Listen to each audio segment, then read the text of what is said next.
Hey fam, welcome to the Freetrail Podcast and our new presenting sponsor. We're so happy to now be working with The Feed. Thefeed.com/Freetrail is where you need to go. It is the one-stop shop for all your training and racing nutrition needs. They have over 200 of the world's best nutrition brands stocked in one website. It's a fantastic resource. We've been big customers for a long time. We're really proud to work with them. Some of my favorite products that you can find at thefeed.com/Freetrail.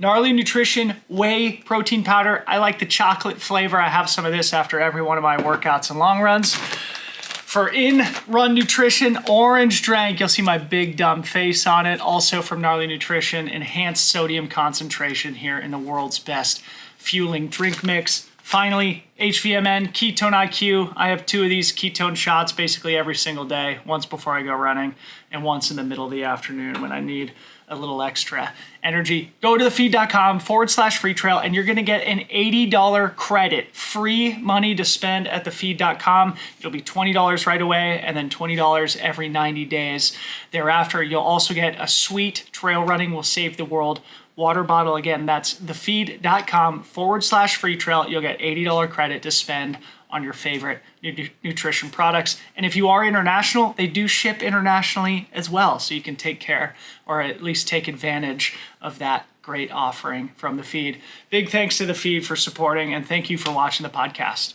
Camille Herron, American hero. Welcome back to the Freetrail Podcast. It's so good to see you. It's great to see you this morning, Dylan. I've really looked forward to catching up with you, so I appreciate you connected with me. Yeah, well, the pleasure is all mine, obviously. And you look chipper, you look energetic. I'm sure looks can be deceiving. And before we get into the obvious subject matter of today's podcast, that being your incredible run at Further, first tell us how you're feeling physically and emotionally after such a massive undertaking.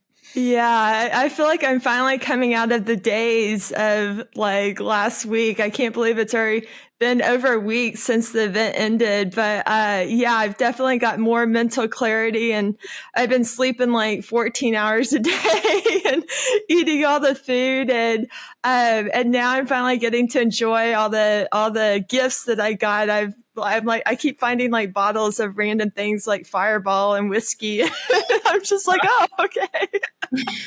Really embracing the recovery, it sounds like. It's well earned. It's well earned.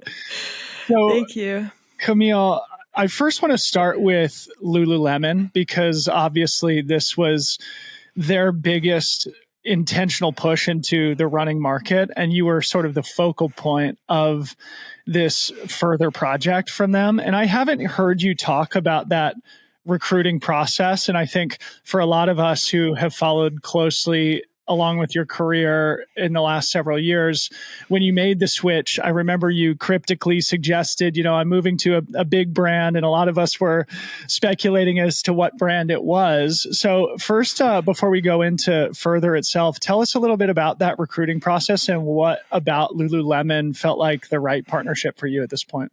Yeah. Well, I'm glad we're connecting now because I like if we had tried to connect a year ago, everything was pretty much under embargo. So I couldn't talk about it. Everybody's wondering, who are you going with? I couldn't talk about the Further initiative. I couldn't talk about the team. And so here we are a year later, everything's out in the open. And so I think it's a better time for us to connect and talk about all of it. I basically was the first athlete that they recruited for the project and the initiative. And that started back in September of 2022. So Trent Stellenworth from the Canadian Sports Institute Pacific reached out to me while I was in Greece at the time.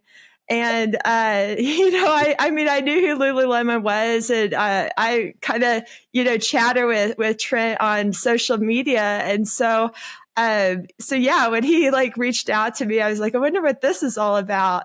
And so when we got back from our trip and was able to connect with the Lululemon team, it was pretty mind blowing when they gave a presentation to me and told me what they wanted to do, I mean, I was a bit speechless. I was like, this is like my dream. Like, I can't believe like a major brand like this wants to invest in ultra running and create this women's team and this event. And I'm like, I can't believe this is real. It really was shocking. But yeah, I think the thing that really spoke to my heart when they first reached out to me, I mean, here Trent is a scientist and I'm a scientist by profession. And for them to start telling me about how this is a science project, this is a science initiative. They want to study women athletes, women endurance athletes to know what is special about us. I mean, that was like a dream come true. Like, forget the running. Like, I just like care about science. And so I was just over the moon. Like when they started telling me about this is going to be a science project. And yeah, and then once I connected with the marketing team and like the executives, they flew me up there and had dinner with like one of the head executives. And I mean, it was just like surreal. It really was. I couldn't believe that a major brand like that wanted to invest in ultra running and women endurance athletes and a women's team. But yeah, it was very obvious that I was going to say yes to the project. And so once they got me was when they started building the rest of the team, I guess like in late 2022. And I had no control over who they were recruiting. And so it wasn't until like 2023, like a year ago, that I found out who was joining the team. And I was kind of like, that makes sense. Like, so it was pretty cool. Like, I had to keep everything a secret. Like everything was under embargo. Everybody's seen me putting tacos on my shoes and, Right. and I'm sure, I mean, there's been probably rumors, a year ago before the team was released that, there's this women's team that's forming and nobody's talking about the brand. And everybody's like speculating like, oh, this is just a short-term thing. This isn't like going to be like, long-term thing or whatever. But we are very well supported. Yeah, well, it seems like it. And it seems like a match made in heaven in a lot of ways. You just alluded to it, but I remember you posting something about how in that original conversation, they articulated the vision for further, and you said that it directly mirrored your personal ambitions. In other words, it sounds like the 6-day record had been on your radar. Do you want to say a few words about that? Like how long you'd been thinking about doing the 6-day event? Yeah. So when they first gave this presentation to me, first off, I thought it was really cool because the first picture of the presentation was from the Comrades Marathon. So I thought that was cool because like that's like the way to my heart. So when they first presented it, they were actually looking at doing like a big dog backyard ultra type thing. Mm-hmm. They were wanting to like do however many days to go for like a sleep deprivation type world record. And so I ended up coming back to them and gave like a couple of days later, gave a presentation back to them and told them this has to be 6 days. Whoa. This was almost your vision too, or the two visions were sort of came together to produce what ultimately became Further. Yeah. So we were kind of the informed experts that like came back to them and were like, hey, we have to make this 6 days because I felt like the further that women go, that the closer we get to the men's records and the better that women do. And I felt like there was a lot of historical significance behind 6 days. I mean, you read about like these 6-day races dating back to the 1700s. Yeah. I just shared on Davy Crockett from Ultra Running History. He shared that the first women's 6-day race was in like the 1876 or something like that.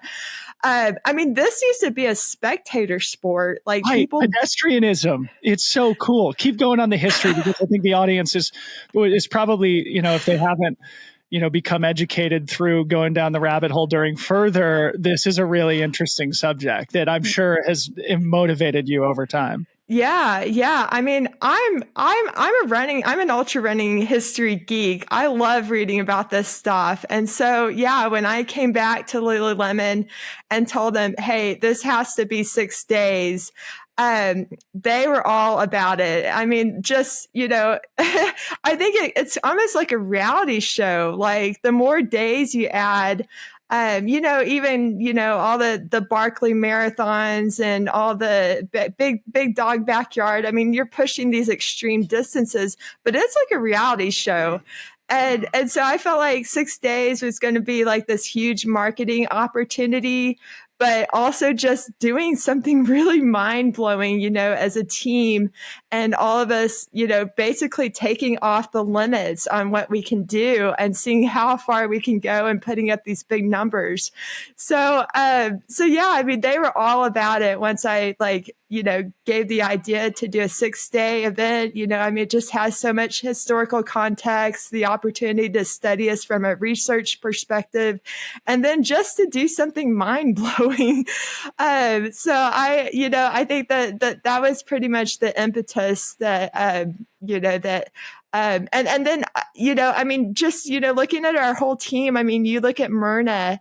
Myrna has done a 6-day race as well. And so I think her furthest distance before the event was 120 miles at the Trans Rockies. So, I mean, I think all of us were kind of thinking 6 days. And so, yeah, I think that was just really the seed was planted, and then they started building the event from there.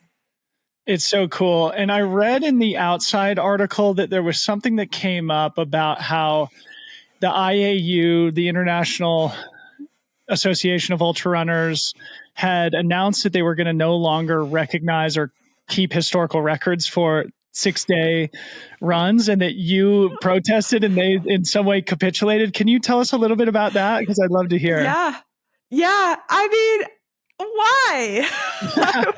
Right. There is so much history. Like, why would you delete it, sort of thing? Yeah. I mean, there were a bunch of us that were advocating to bring it back. It just made no sense. I feel like the IU is a bit out of touch with where the sport is now and the marketing of the sport, the opportunities to, help promote it. I mean, the 6 days has so much history behind it. And yeah, I mean, I've just always wanted to bring it back to the forefront. And so I guess that was back in 2021 when they tried to axe it. And several of us were very vocal about why would you do that? And then the GOMU, what is it called? The GOMU organization for the multi-day runners. That was when it was born with my friend, Trishel. What's Trishel's last name?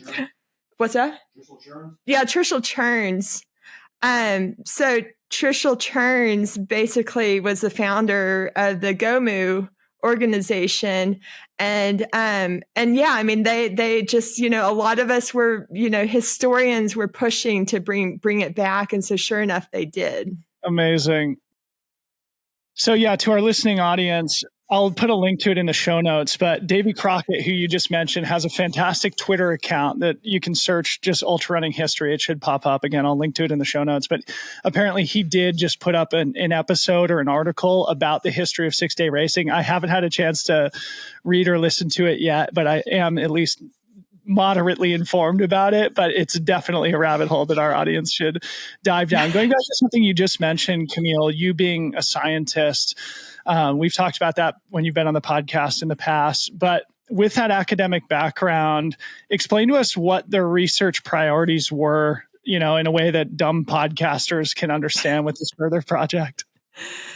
Yeah, it's one of those things where, I mean, there's such a dearth of women focused research studies that, I mean, like there's a lot of theories, that exist, that there's from what the science has already shown, there's theories about women having more estrogen and how that has a preservation effect on our bones and our muscles. And, we have more fat, obviously there's this theory that, the longer that you go, the more you rely on fat metabolism. And so, the theory is like, oh, well, women get better because we're better able to metabolize fat.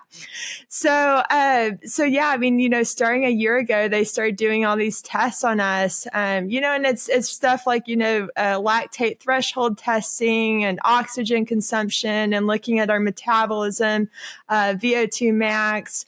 They've done DEXA scans on us, and yeah, I mean, I I think it's all so fascinating. I mean, I always knew, from being a scientist, I've had a lot of studies done on myself over the years, going back to undergrad. I have a whole file on myself, like DEXA data, VO2 max testing, body composition, dietary logs. I mean, there's just so many things that I've collected on myself. And I mean, for Trent Stellenworth, I've told him, I'm like, Trent, you could do just a case study on me, because I've got like 22 years of data just on myself. So yeah, I mean, I already knew, like, going back to undergrad and grad school, that I know I have a high VO2 max, high lactate threshold.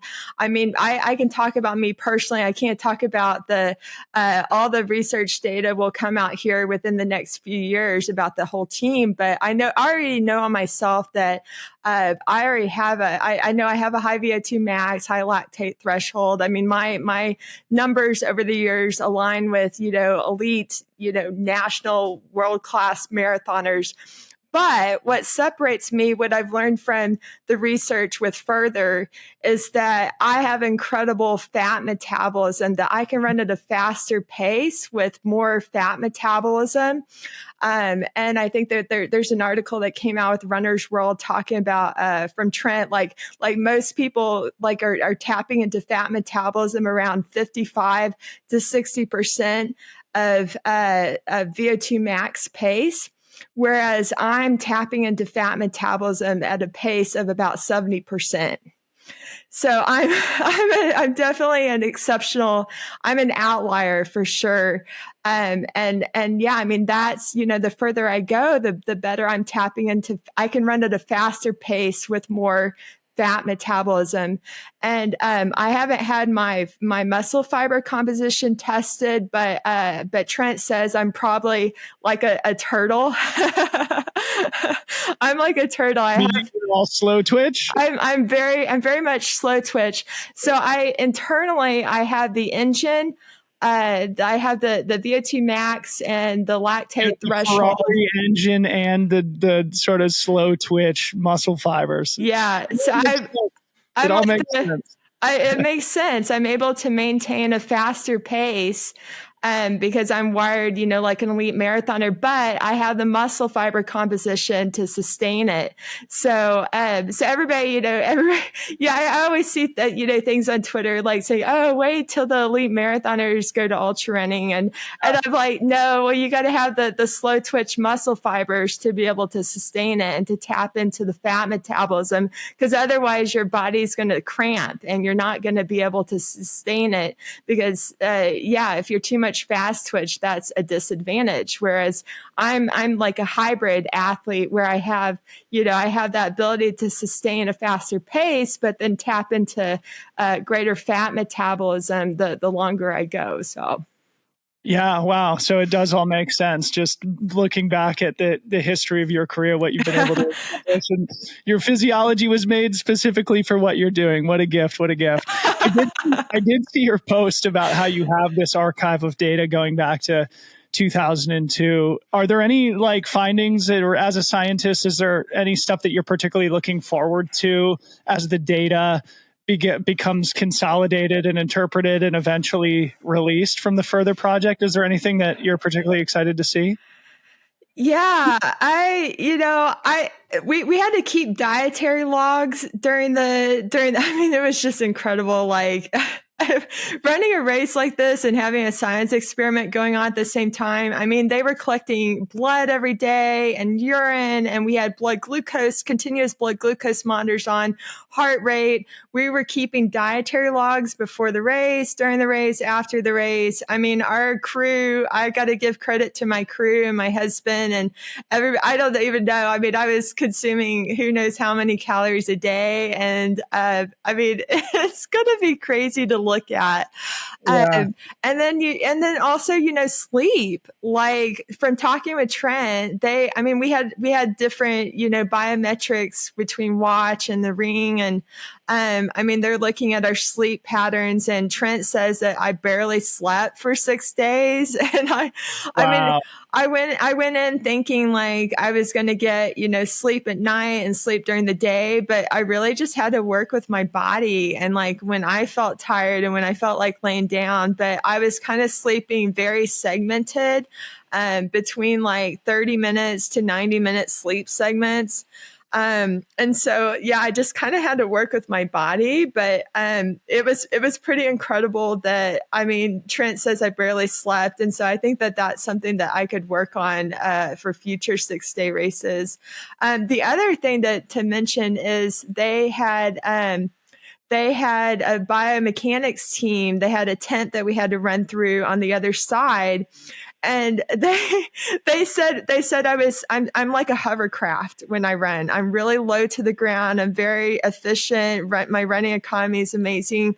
They said they had to set up a doorbell to know when I was coming because I'm so light on my feet. They didn't even hear me come through the tent. The force plate couldn't even measure it. You were just over the top of it.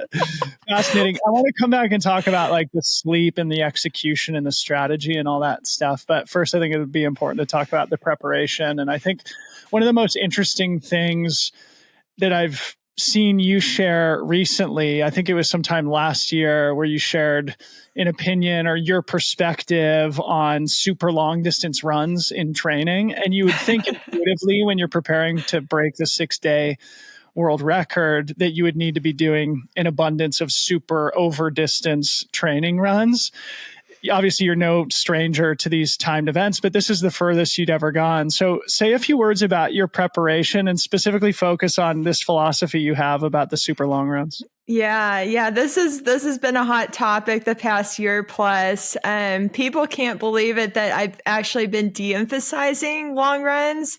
And this goes back to the beginning of my marathoning career, like 2008. I based on, my master's thesis in college, I learned that it's more anabolic to split the stress into short, frequent bouts. Because what happens is the bone and muscle cells tune out the stimulus after a period of time. And so there's no added benefit. There's a law of diminishing return on going longer, going further. There's no added benefit. And so it's better to split the stress into these short, frequent bouts because it helps to resensitize the bone and muscle cells so they'll be responsive and be more anabolic, meaning more, bone building, muscle building. And so I knew all this, from the science going back to grad school. And what happened was when at the beginning of my marathoning career, I was running up to like 26-mile long runs in training because I was training for the marathon. I thought I had to run a marathon and training to train for the marathon. And we went up to train at high altitude back in 2008. And, because of the stress of the high altitude, I thought it made more sense to shorten my long runs. Because I'd rather go for, 18 miles, 20 miles rather than 26 miles. And then I was coming back in the evening time for another run. So I was getting in, up to 26 miles a day in 2 bouts. And what I found was that I felt better. I recovered. I didn't feel so like beaten down from these long runs. I felt like I recovered better and I could bounce back quicker to do another like speed session midweek. And it was kind of like a light bulb, like in my head, like, oh, well, this makes sense because this is what the science says. It's better to do short, frequent bouts rather than these long single bouts. And so I started getting faster, and that was at the beginning of my marathoning career. And I said, okay, maybe I don't need to be doing these like really long runs. So yeah, when I transitioned into ultra running back in 2013, everybody's like, oh, you got to do back-to-back long runs. You got to go for like 30, 40-mile training runs. And so so I started doing that like at the first couple of years when I was trying to get into ultra running. I just felt tired. Like, I know my body well enough. I'd been an elite marathoner at that point for many years, and I just felt tired, and I felt like I lost my leg speed. And I just felt like I was underperforming my first couple of ultras. So I said, the heck with this. I'm going to go back to my marathon training approach in 2015 and shorten my long runs, get back to a speed-based training approach where I do, speed workouts like twice a week and strides and drills. And that was when the magic came out. It's such a great, I think, lesson for the listeners of just how many different ways there are to be successful. And I recall when you shared this online, there was some stat that I found really remarkable, and that I think you said something like in 2023, you only did 3 runs that were longer than 3 hours, right? Yeah. Actually, I didn't go longer than, I haven't gone longer than 3 hours in training since, like, I don't know, 2016. Unbelievable. You are shattering like 11 records or whatever it was last week. It's such an interesting lesson. Like, it feels like we're just scratching the surface of understanding how to train for these silly events. And I think there is obviously a personal element to it also. And you have to balance that science versus how you feel. So anyway, thanks for sharing that. Let's talk about the race itself. So you made it very clear going in that your goal was to break the overall 6-day record. I'd love to hear you. We spoke about this in the past on the podcast. I think it was after you broke the 24-hour world record, about the complex math problem that exists in these timed events and how you're balancing so many different variables. So maybe speak about that a little bit, like thinking about the pacing and the cooling and the nutrition and the fueling and just the overall average mile per hour pace that you have to be on over 6 days to accomplish your goal. Is if there's any way you can articulate that in a way that we can understand, I'm sure people would be fascinated to hear. Yeah. So I got to give credit to, I have a French multi-day friend named Jean-Louis Vidal, who gave me his book when I went to go run the EMU 6-day race back in 2021. And Jean-Louis was there, and he gave me his book, and he smiled at me when he gave me his book. And I thought it was really cool because it really helped to instill like the mindset of being more strategic for multi-days. It's nothing like the shorter events where you're just running nonstop, like as fast as you can go for as long as you can go. You have to be strategic for 6 days. And I like to think of myself as being like a battery, and that I'm always trying to like kind of top off my battery and not let it get run down, not running continuously for too long and my battery getting run down, because then you have to spend more time trying to get your battery to go back up. So I had to be more strategic and break it down to be kind of like always topping off my battery. And so, between Jean-Louis's book, and Jean-Louis also doesn't believe in doing long runs. Like he actually caps his, in fact, I thought it was really cool when he gave me his book, because he had the same training mindset and philosophy that he had independently figured out himself, that I was like, oh, wow, this is how I train as well. So, great minds think alike, I guess. So yeah, it was really cool to see his training approach, but also how, just breaking it down strategy wise, that I have to change my mindset for those multi-days.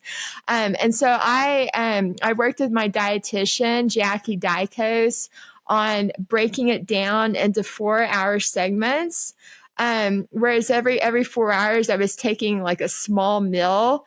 And, it might be like 2 tacos, or, 2 tacos and a beer or something, or eating cheese and crackers, or having a Coke float.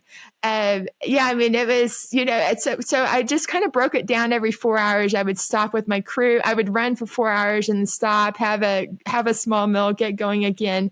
And, that was pretty much how we approached it. Like, we just took it 4 hours at a time. And I felt like things were going pretty well until about the 4th day of the event, where I felt like I suddenly ravenously got hungry and wanted to eat like everything in sight. So yeah, it was an interesting experience, but I felt like nutritionally, like our approach was really, really good. And, but yeah, there still is like a lot of lessons I learned overall from the event, but I felt like we did pretty good, continuing to top off my battery nutritionally. Okay, well, let's come back to some of those lessons in a second. In one of your pre-race interviews, you mentioned that your husband Connor is the one who keeps track of the records, and he's probably doing the analysis about your progress against those records in real time as you're out there. Share a little bit about that dynamic, how Connor and maybe others on your team during the 6 days approach this as almost a team event, and what their roles were and how they were conveying messages to you to help you be more successful. Yeah. I felt magic when my entire crew, they came from all over the world, and we, specifically picked everybody on my crew for a reason. And so when they finally all came together, I was like, ooh, I had like goosebumps. I really felt like magical, because I knew everybody independently. Like, they didn't know each other. It's just like throwing all these random people together. But I felt like, ooh, this is going to be really cool. So yeah, obviously my husband Connor was like the head of the crew, but we had 2 people from Australia, Martin Fryer and Susan Marshall, who are part of the Sri Tremoy team. And they were part of my 48-hour world record a year ago. And so I had worked with them, and I felt like they were a really critical part. And Martin, I think, is like maybe 3rd or 4th all time for the men for 48 hours. And he's done 48 hours, 6 days. Susan has done the Sri Tremoy 3,100 miles. So she has like amazing ideas. And so, yeah, I really appreciated her coming. And then we had Connor's sister came from Ireland, Sinead, who was kind of the social media. Yeah. I love that. Yeah, you probably heard her voice. She's really awesome. So she was kind of helping to manage Connor and the social media. And then we had Scott Coomer from 10 Junk Miles, and Scott's a longtime friend, and he was kind of my person who went to go get me food and tacos. He says he played a critical role because he purchased all my tacos. Yeah, he posted that on Twitter. He's like, everybody's talking about Camille's performance. I just want to state for the record that I bought all of her tacos. So shout out. He did. He's great. And then we had Tanya Olson, who co-wrote the book Fix Your Feet. And so she's a PT. She's usually, at Western States, and I've like worked with her many times over the years, and she was a lifesaver. Like, she did a lot of preventative care with my feet, like taping my toes in different spots. And then she like helped me modify my shoes during the race as my feet swelled, and, adding a bit more tape. So she was just like a lifesaver. And then we, our last person was Kevin McGinnis, who has helped crew Connor, co-crewed with Connor on some of my previous world records and stuff. So I just felt like magic for my crew. And I really, really appreciate them. They were amazing. And they said they were having their own like life party like on the side. And I don't know what was going on because I'm running here for 6 days, but they had a lot of fun together for sure. So fun. And yeah, as somebody who was watching your Instagram account and monitoring every single update, I loved how Connor did those short interviews with Trent from the Canadian Sports Institute and with that gentleman from Lululemon who I think it was Pat. Jeffers. Mm-hmm. Yeah. Who in some way was part of the orchestrating this vision from the brand side. I thought that was really interesting. And obviously the team was pretty successful in guiding you towards this incredible milestone and list of new world records. Speaking about the mind game element here briefly, you posted about how you were planning to not listen to music during further, and you just generally have a very positive disposition. And I think probably one of the major challenges of a race like this is to maintain positivity or fight negative thoughts that come in. Say a few words about how you maintain the positivity, if you battled any of the negativity out there, and anything you've learned in general about the mindset element, especially for these multi-day events. Yeah, I definitely think it helps to have a sunny disposition. It got really rough there the last 2 days. My bladder and my bowels ended up being the limiting factor for me. And then I also was in my period. I started my period on day 2. And so there was this entire party going on internally. And yeah, I mean, I'm laughing in my head. I'm like, of course, my female organs want to join my bladder, and then eventually my bowels join the party.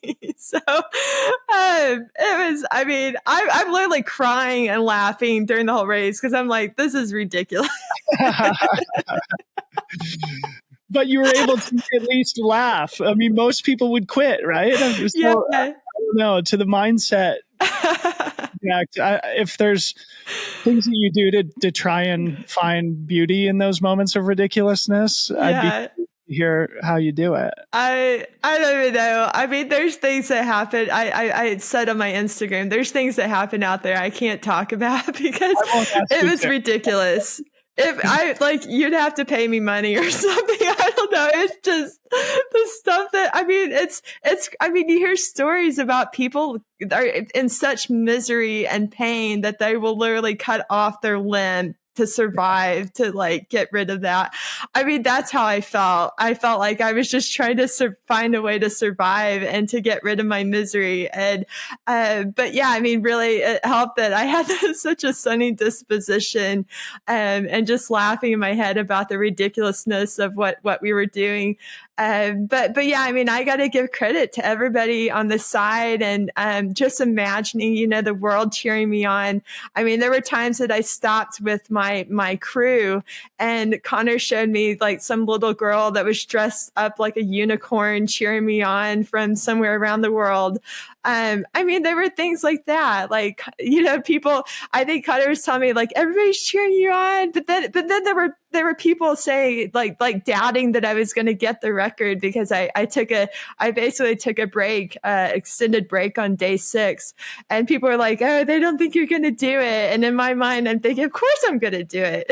Obviously.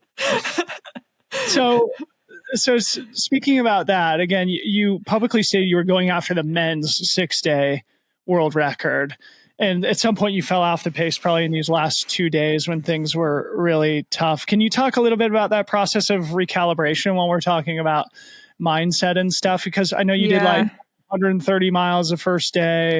I think you were at 247 after 48 hours. So how did your plan map to those outcomes?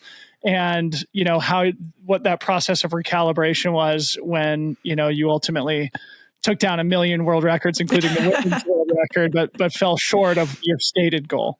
Yeah. Well, I first off, I had no choice in the course that they picked, the course and the conditions. That was all on Lululemon. And so to me, it felt like a 6-day cross country race. this was not the ideal course. It was mostly dirt and gravel, and it felt like a cross country course. Like I was like, this is probably not the ideal course to be pushing up for big numbers. And so I went in, with these big ambitions of thinking I'm going to go after the men's world record. But I knew within the first half day, I was like, it is hot. This course is really hard. And so I already had to start recalibrating and pivoting my goals like the first half day and thinking, but I wasn't thinking that I couldn't get, my ultimate goals at that point. I just knew I needed to slow down the pace and kind of work with the course and the conditions and be a little bit more reasonable. But yeah, it felt like as the days went on that, we had some days that were in the like 80s. It was hot and people are applying ice and some of the athletes were just taking breaks during the afternoon. And I was trying to log a lot of my miles at nighttime when it was cooler. And so, we just had to work. We had to do the best we could with the course and the conditions and the circumstances. I took 3 drug tests. I took a drug test out of competition before the race. They made me take a drug test after the 48-hour American record that I set during the race. It took time. I feel like we wasted a lot of time between like I had to do blood draws and urine collection and weighing myself and my food. And there was just a lot of added stresses that were not typical for a race that I wouldn't normally have to deal with. It just seemed like as the days went on, that just the way my body was feeling and just having to, be like, okay, this is not a normal race situation. This is like a 6-day cross country race with a science experiment. So I just had to pivot my goals as the days went on and knowing what I was feeling. And then I felt like maybe it was like the fifth day or so that I realized like, okay, I need to really pivot my goals here because I'm internally, I'm really hurting pretty bad with my bowels and my bladder. And so I decided basically to give myself a bit of grace and be like, okay, maybe I need to shift down to, trying to reach 600 miles or just, go for the women's world record. I was at that point, I had a big enough cushion that, I was able to take a bit more time off on day 6 and be like, okay, let's just, break it down. Let's just be happy to get the women's world record this time. But yeah, there's definitely a learning curve to, completing my first 6 days and just trying to optimize all the variables, the next time I attempt it. So interesting. So again, let's come back to some of those learnings in a second. One of the things I wanted to ask you about was something that Connor posted on your Instagram, where he said that you approached it like a normal day, where you have like a breakfast, lunch, and dinner and naps when necessary. And I liked that piece. Like, to me, it just felt endearing and that there was some sort of like normal routine, even though you're doing this completely ridiculous 6-day race. So I don't know if there's anything you want to say about how you like adding a little bit of routine maybe helped with mindset. I know you had spoken a bit about how you approach the nutrition and the snacking and stuff like that, but say a few words about the breakfast, lunch, and dinner and nap. Yeah. I felt like, it got to the first 2 days were like pretty chaotic because I'm trying to like put up some big numbers and, that's how the multi-day runners in the past have done it. They usually put up big numbers on like the first 2 days and then it's kind of more survival as the days go on. But I felt like it really helped to break it down into a day at a time. It seemed like all the athletes that we found a way to cope. And how do you eat the elephant? You eat the elephant one day at a time. And so we were all just trying to, take it a day at a time. And I felt like you said, having a bit of normalcy with my meals and my sleep and that sort of thing. And then, you just get back out there and you start, hammering a couple laps at a time, these 4-hour segments that I was trying to do. And And so, yeah, I just felt like you have to break it down. You have to, day at a time, every 4 hours. And I mean, that was just a coping mechanism. And I think we all found our way to cope with it and to not be so overwhelmed. But yeah, by the end, seeing those numbers that we put up, I mean, not just me, but all of my teammates. I mean, I was inspired. It was so cool. Like looking at that board coming around every time and seeing, my teammate Vrica running 188 miles. She just became a runner a year ago. And what a great story. Incredible story. Yeah. So talking about some of the learnings, I don't know. I mean, just briefly, I think I just love the idea of, you have breakfast, you run 4 hours, you have lunch, you run 4 hours, you have dinner, you run 4 hours, etc. It's a funny way to break things down and to add like a normal day's routine into it. You're like sending emails and stuff like that too, probably. No. Yeah. I mean, it was crazy though, because I mean, I'm trying to have this sense of normalcy with every day. But then, I mean, I would come in for breakfast at 9:00 and there's somebody wanting to draw my blood. They want to weigh me. They want my urine. They want all my different biometric sensors to recharge them. And so this is a horrible analogy, but I felt like a piece of meat with a bunch of flies. Like, yeah.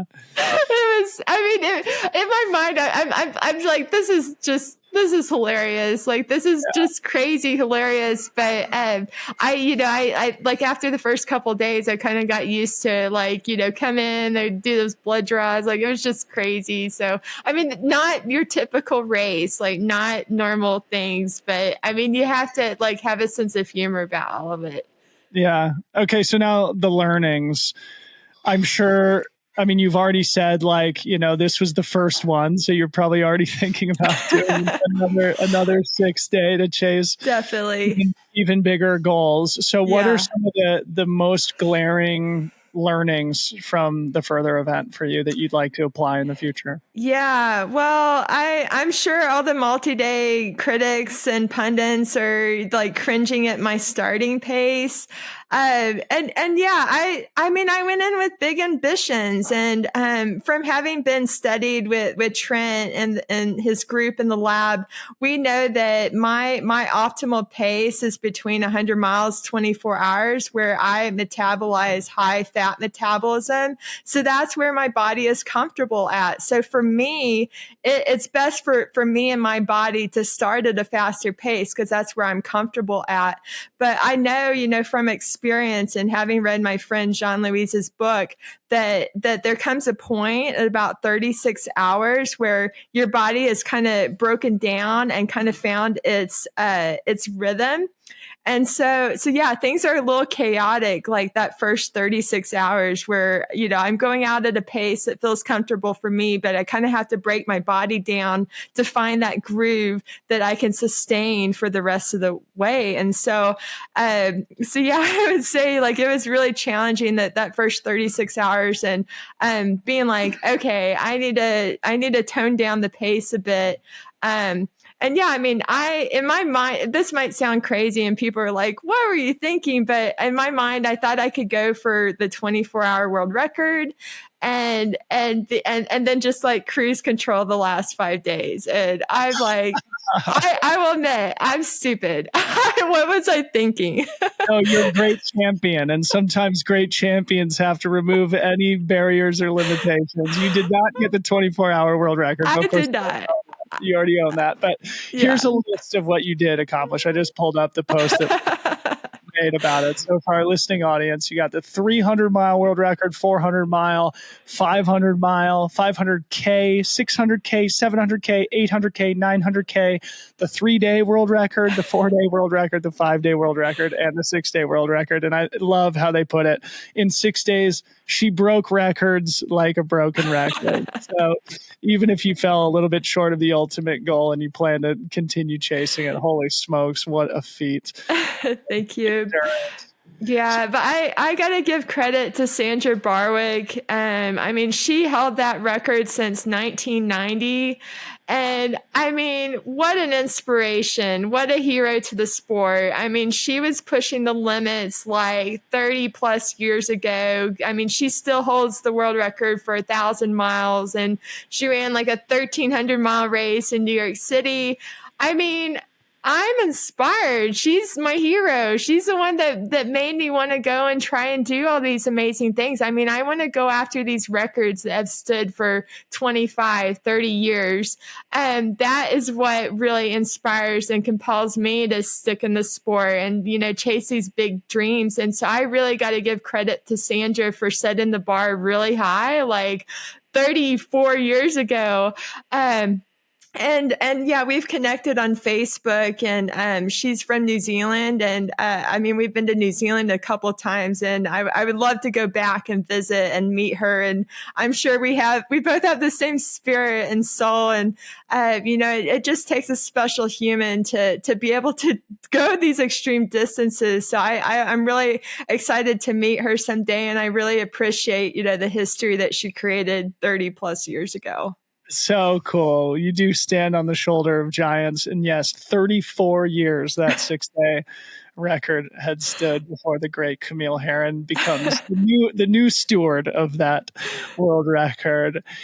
So one of the things I wanted to ask you about too is the extent to which you were aware about what kind of impact this was having online and in people's lives. Obviously, you were very occupied for the duration of those 6 days, but to what extent were you being informed about what was happening online? Because it did feel that Further had an enormous impact. And obviously you were, along with your teammates, sort of the focal point of this incredible event. So if there's anything you can share about how far the event reached and any things that, you mentioned Connor said he shared some things to keep you inspired. So if there's anything that you can share about just the love that you were receiving from people online. Yeah, I said before the race that I was just going to be inspired, imagining that the world is cheering me on. And, for 6 days, I mean, that's really what it takes. You have to stay motivated. You have to stay inspired. You have to think that you're doing something significant for the sport and the history and for women. And so, yeah, I really appreciate everybody who was cheering me online. I mean, I appreciate everybody who's cheering, and I also appreciate the people who were doubting as well. I mean, that's motivation, that's like pouring gasoline on my fire to light the inferno. So yeah, I channel all that positivity and, the doubts. And, yeah, I mean, for me, I find so much joy in the moment. I love to run. I just love to run. And I hope that, that Further helps to inspire more people to push their human limits and to, take the cap off of, what they think is possible and to go their own further. And I think, just seeing what our team did, I mean, not everybody on our team is an elite runner. I mean, these are, people that came from other sports and other, just from around the world, different ages and, backgrounds. And, I hope that maybe this will help to propel more multi-day events, more women-only events, the opportunity, give more women the opportunity to go their own further and to push up these extreme numbers like we did.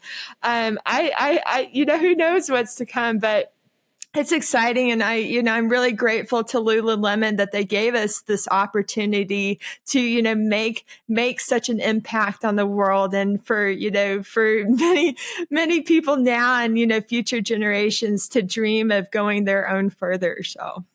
So cool. We can start wrapping up here, but you mentioned Lululemon. It makes me want to ask about sort of the gear and stuff because they're coming into the running market in a big way, and you're a big part of that. And a lot of the products were specifically made for you guys, the athletes. I'm sure you've had a lot of influence on the direction that they take as they do enter this market. I loved how they made you the top for your trademark, water bottle in the sports bra and in the front of your tights. And so it seemed like there was a personal approach that was taken with you guys, the athletes.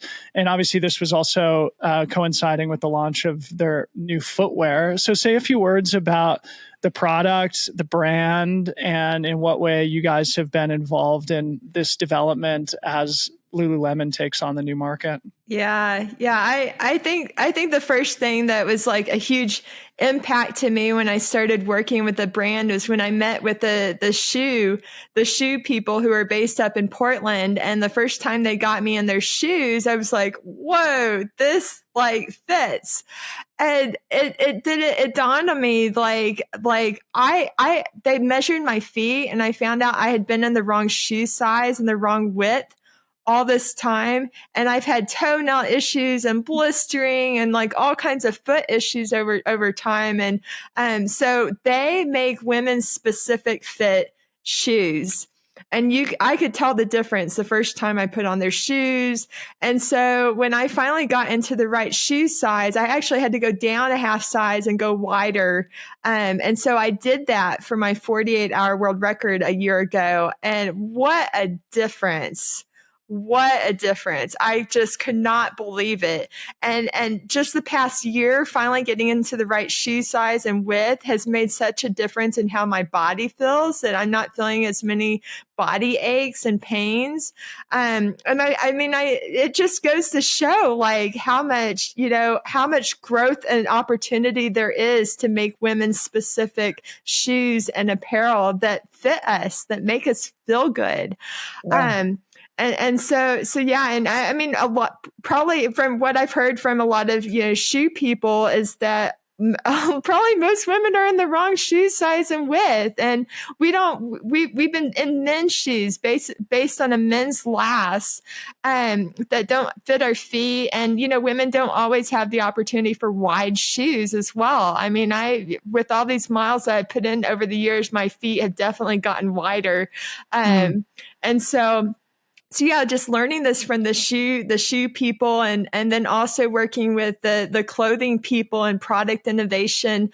I joke that I felt like Tom Hanks in the movie Big, where he gets all these toys and he gets to play with them and like give feedback to the company.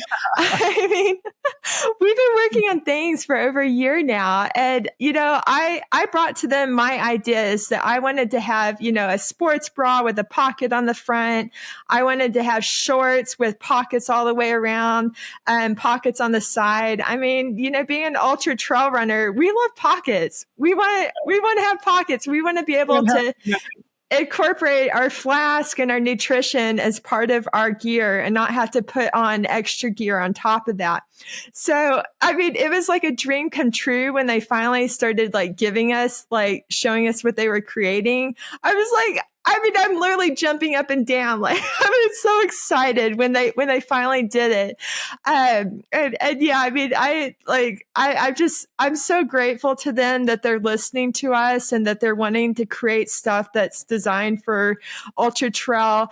And I mean, our team is so diverse in body types and I think that that's a cool thing with Lululemon is they make so many different like waistbands and lengths of different things. I mean, I'm pretty tall for a woman, but we have, my teammates, Leah and Stephanie are a bit shorter. And so they have different preferences. And so I think it's really cool that our team is so diverse and that they're designing things, to meet, whatever our personal needs are. But yeah, I mean, from the beginning, they told me about the science of feel. To really tap into, what feels comfortable to me. And so even when I did my 48-hour world record, what I ended up wearing was very different from what I wore in the past, where I might wear like split shorts and a singlet. I ended up wearing like half tights and a short sleeve top. And so just tapping in more into what feels comfortable for me and being able to work with the conditions. I mean, it makes a difference. It definitely makes a difference. And so I encourage other athletes to really think about that, to tap into the science of feel and what feels comfortable for them, even if it's something that, goes against what they would typically wear. The product all looked great. Obviously, the performance product was specific for women, but after I wrote that thing for our newsletter, I think they are sending me one of those hoodies. I can't wait to get my hands. That's right. I saw you on the further hoodie. Like I said, I was influenced. I was influenced by you and your teammates. Camille, let's wrap up here. You're so incredible. Any final thoughts you want to share with your fans or with the audience? And like, if there's anything you want to say about what recovery might look like over the coming days and weeks, I'm sure people would love to hear. Yeah. Well, I really appreciate you, Dylan, for being a fan. And the sport of ultra running. There's ultra running, there's trail running. I mean, they're two like entirely different sports. And I know you're a trail guy, but I really appreciate you taking an interest in ultra running. And, I feel like this was a real opportunity to show the world that the sport isn't just trail running, isn't just ultra trail. There's this quirky, like multi-day events. And so, I think it's really cool to show the diversity of the sport and the athletes, and that, I'm a different athlete than, the ultra trail people running up mountains. This is a completely different thing. So I really appreciate, the support from you and from, people around the world, watching into what we were doing. But it's just, I really appreciate the support. And now that I'm trying to recover, I'm trying to come back down from cloud 9, and we're all trying to process what the heck just happened. Right. But I feel like I'm still waking up every morning wondering, do I need to collect my pee today? Yeah, right. Luckily, that's over. It's over. So what is life like beyond further? And people are like, what are you going to do now? Like, what are my goals and dreams next? And I mean, I tell you, I miss the trails. I really do miss the trails. I had a moment where I was running Spartathlon last year. And I definitely encourage people to look into doing Spartathlon. But there was a moment around at the 100-mile mark where we hit the mountain section, and we have to run up the mountain, and it's really steep and rocky, and then we fly down on the scree on the other side. And when I hit that, I was like, I really like this. Like, I could see myself doing something like hard rock someday, and people. Yeah. I know it's just like a little part of Spartathlon, but at the same time, like it brought me back to the love that I have for trail running as well. And so yeah, I've been really focused on all these all this ultra running, road ultra stuff for the past few years. But I definitely see my future going back into taking on these big mountains and trail running, and for me, it's fun. I mean, I want to take on every type of ultra, whether, it's road, track, but I mean, everybody's like, oh, what could I do, UTMB or hard rock, and I know that stuff is like way out there, compared to what my specialty is, but I love all of it. All of it sets my soul on fire. And I love, any kind of challenge that, is going to push my human limits. So yeah, I hope my future includes taking on all that mountain stuff that you guys enjoy. Yes. Awesome. Well, I was going to resist the temptation to ask you what's next, but yeah, well, I mean, I'm still at this point, I'm 42 years old. I've still got my leg speed. I still need to be going after world records. And I think that is really my priority. I haven't broken 7 hours for 100K. And so that was, kind of when I got into the sport, my focus was more on 50K to 100K. And yeah, I mean, I ran, 5:38 for 50 miles like 9 years ago.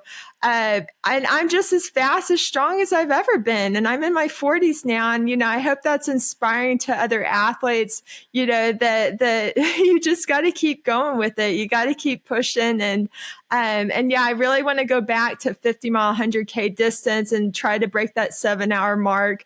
And so, yeah, I think that's going to be a priority here in the next year or so. Awesome. Well, Camille, it's an honor to have you on the show, and I appreciate you carving out the time, especially after such a massive physical and emotional beating. But you inspired so many people out there, and I hope you know that and that you find a lot of satisfaction in it. Thank Until you. the next time we talk, I hope you recover well, and thanks for coming on the podcast. Thank you, Dylan. I appreciate your support. And yeah, thank you for connecting with me and catching up.